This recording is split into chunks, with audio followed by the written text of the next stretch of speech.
Hi, everybody. Welcome to another exciting edition of Words, Images, and Worlds. I am delighted on this episode to be talking with comics creator Wes Locher. Wes, thank you for jumping in, joining, and bringing a fantastic bookshelf with you. No worries, man. Thank you so much for having me. I mean, I don't know that my bookshelf is quite as nice as the one that you're displaying at the moment, but I do what I Well, can. yours is real. Mine is a faux background, sort of, it covers up just a blank wall with some pillows and stuff. So, uh, Wait, that's not real? I know. The special effects are incredible. But I'll start by mentioning a couple of titles that I know you for. Legend of Log being one of those, and Unit 44, Midnight Mhm. Mystery, as well as Gods and Gears. So you have created a wide range of books. Well, sure. I mean, honestly, to with Log and Midnight Mystery and Gods and Gears, I was actually just the letterer on those books, but But even so. I was still happy to be a part of them. I love all three of those projects for sure. But Unit 44 that you mentioned, that one is my baby. I can take full credit for that.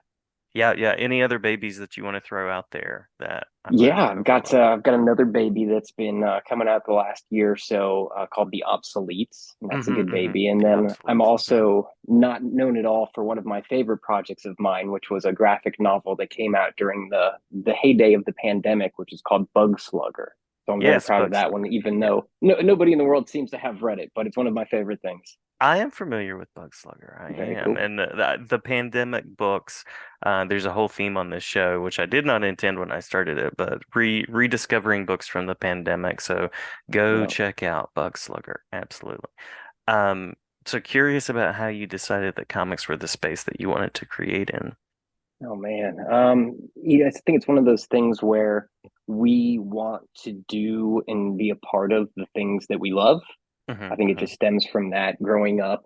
I still remember like very clearly how I even just got into comics, and that was one day my mother dragged me kicking and screaming to the drugstore, and this is back in probably late 80s, early 90s. And I remember begrudgingly following her in there. And as I waited for her to do whatever it is adults did at the drugstore, I noticed that Hmm. they had a spinner rack. And on that spinner rack were a bunch of Teenage Mutant Ninja Turtle comics. Hmm. I was the prime demographic for that cartoon when it took over the world and was a huge fan of the Turtles and the movies and such. And at the time, I think that like they didn't have like the original series that it's like all dark and moody and totally inappropriate for kids, but rather these comics were like readaptations of the TV shows. So they were Yeah. taking like screenshots essentially and packaging them into comic books. And my brain didn't know that, so I was like, "Oh, this is awesome!" So I bought a couple of those, and then from then on in, it was like, "Hey, when can we go back to the drugstore?" Because suddenly I had a reason to go there, and then they had that they kind of did the same thing with GI Joe comics as well. They kind of adapted the Hmm. TV show, and so I just got into all that stuff, and then pretty soon, like I don't think anybody else was buying the comic books in the small Ohio town that I grew up in. So I basically the spinner rack sat empty, and then my dad said, "Hey, did you know that there's a store not far away that actually just sells comic books?" And I was like, "Oh my gosh, this is amazing!" So he took me there, and it was like a 2 minute walk from where he worked. So, I would just go there whenever we were in town and hang out at the comic shop and basically just became a Wednesday warrior. And it's funny because like I didn't know that comics only came out once a week. So I would Hmm. go there like on Wednesday, but then I'd also go again on Saturday. And since I already had the new comics, the guys who ran the shop who were super cool, they just introduced me to other stuff like, hey, you're reading Spider-Man, so you might like this. And Nice. even the coolest part that I didn't realize at the time is that the shop was somehow getting like all of these like 90s black and white indie comics that Hmm. like titles that you don't even recognize necessarily unless you were kind of a reader of them. So that led me to get into comic books like The Tick, for instance. I was exposed to that pretty early on, and I thought everybody read those comics. So then when I would go to school, like my friends knew about the superheroes, but I was like, let's talk about The Tick, and they were like, who is that? So it was really neat, and I feel very fortunate to have been exposed to that stuff. So then, I always wanted to create comics, but I didn't know how to go about it. Got older and kind of dropped off from that, and then as an adult, when I started my writing career, I was like, that's one of the areas that I definitely want to focus on. So back in like 2011, I finally just started doing it, making it happen. And since then, I've had the fortune to work with a lot of really talented artists, and I've produced like 6 graphic novels, bunch of single issues, countless short comics, and just have had a ball doing it. Wonderful, wonderful. Yeah, I love the spinner rack, and I love when stories start at the spinner rack. It's definitely Absolutely. part of my journey as well. Yeah, Very yeah, cool. yeah. So as you create your own stories, what kind of stories are you drawn to tell? It's funny because when I started making my own comics, I think this is a very common thing with creators is that we try to replicate the things that we like. So, like Hmm. if you look back at some of my early comics, a lot of them are in like the crime fiction genre because when I got back into comics after a big lapse, because once you become an adult and then you like have your own debit card and you have access to the internet, you're like, oh my gosh, I can buy all of these comics that I missed over this like 15-year span. And so that's what I did. And I got really into crime comics from like Bendis and Brubaker and it was just like blowing my mind like how crazy good these stories were. So I kind of started in that vein.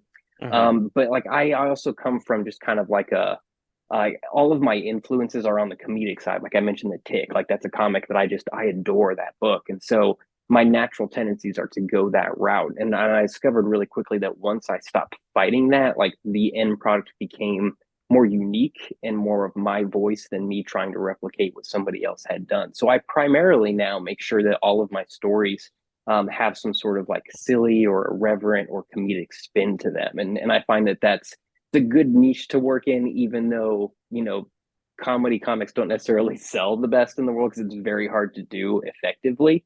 But Hmm. it's been fun to play with the medium and try to tell different types of stories because I'm drawn to stories that don't take themselves too seriously. And same with movies and TV. Like I don't necessarily like straight up comedies, but I like really ridiculous premises. So I try to make sure that that is something that comes standard with all the work that I put out. That's cool. That's cool. And that journey to finding your voice, I mean, that is just it's its own complicated journey. So For sure. I believe that everybody should, strive to make things that only they can create and they can produce, something that is uniquely them. I think that's very important. absolutely, absolutely agreed. Um, any particular collaboration, supporters, shout outs along the way in the creative journey? Over the last, I think I said I started in 2011, so that's about 12 years of comic book making at this point, and I have been so fortunate. I mean, all of the artists that I've collaborated with have just been just phenomenal, and a lot of them have gone on to, have longevity in their careers. So it's been great to watch some stars rise. Hmm. Those Hmm. collaborations have often led to really strong friendships as well, and there's two that I can mention in particular.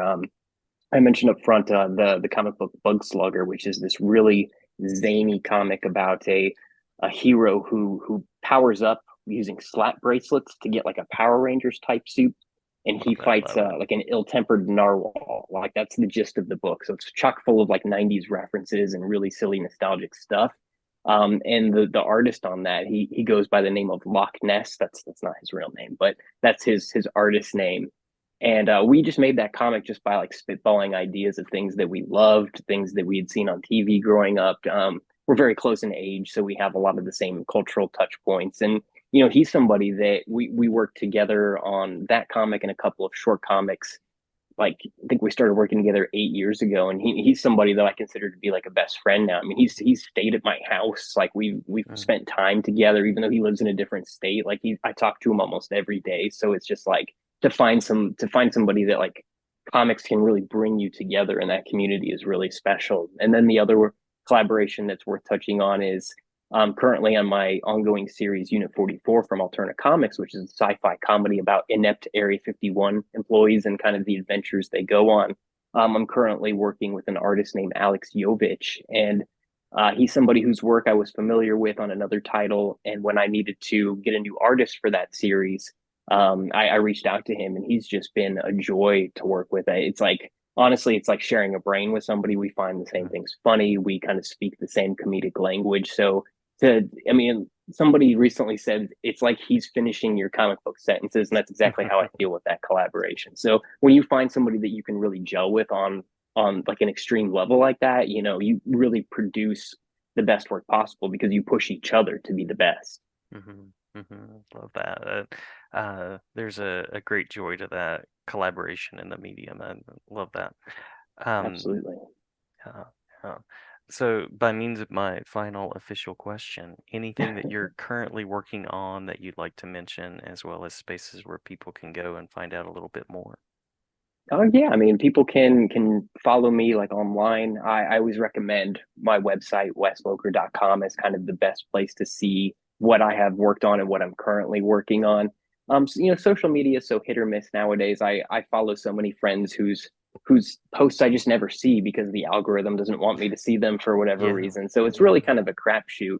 However, I do have a newsletter that I update every month, and for anybody who's interested in following my work or kind of learning about what I have coming up, that's probably the best place to do it. That's a free sign up on my website, and I love doing it. I love kind of keeping people informed about what's happening. And then what was the other part of the question? Something about Oh, yeah, what you're where? currently working on. Oh, sure. So in addition to Unit 44, which is an ongoing series, we have issues 9 and 10 that are currently available for pre-order from Alterna Comics. They'll be available for pre-order for about another week here. And they're only $2 an issue. They're printed on newsprint. They're beautiful books. They'll bring you back to your youth.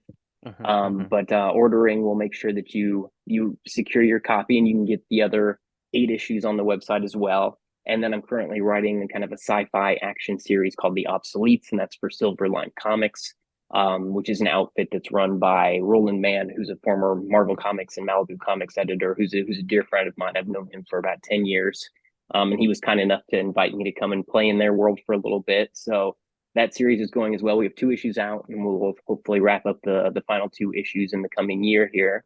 And then beyond that, like I do a lot of things. My day job is actually working in the video game industry as a writer, so I'm Nice, getting ready nice. to launch another game here. Or the company that I work with is going to launch a game at the end of the month. And then I write books for kids. I write nonfiction for young readers through Penguin Random House, and have a couple of titles that'll be out over the course of the next year. So there's never a dull moment. There's always something to keep me busy and keep me occupied. Well, fantastic, fantastic. I love the range of what you're working on.